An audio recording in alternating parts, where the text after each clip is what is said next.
Main part about this whole shit is that nigga sat there and looked me in my face 2 weeks before this baby came and was like, I would never leave you alone.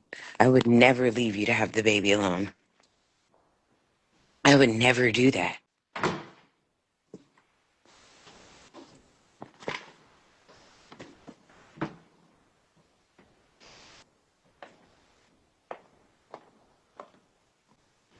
Yeah, I told him today that I him because that shit just sent me when he changed the password on the phone account.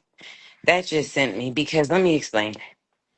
If there's an emergency situation, like last night when we had to call my son, whose tears were running down my leg, had to call my mother and be like, I don't know what's wrong with my mom. I don't know what's wrong with my mom. I'm scared. If my phone had been cut off, how would he have called her? He would have had to call 911, at which point an ambulance would have come to get me. And I know that to some of y'all who might be a little daft, that sounds like a good idea. But let me explain why it's not. When the ambulance comes to take you and your nearest relative is a couple hours away, they often have CPS sit with your babies. Well, I have a newborn.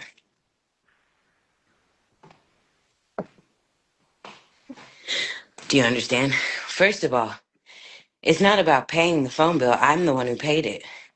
I still owe $90 on it this month, which is why I logged in to see how long I had left to come up with, or why I was trying to log in to see how long I had left to come up with the remaining 90, right? It's just in his name because my phone allegedly went missing at an airport in Philly.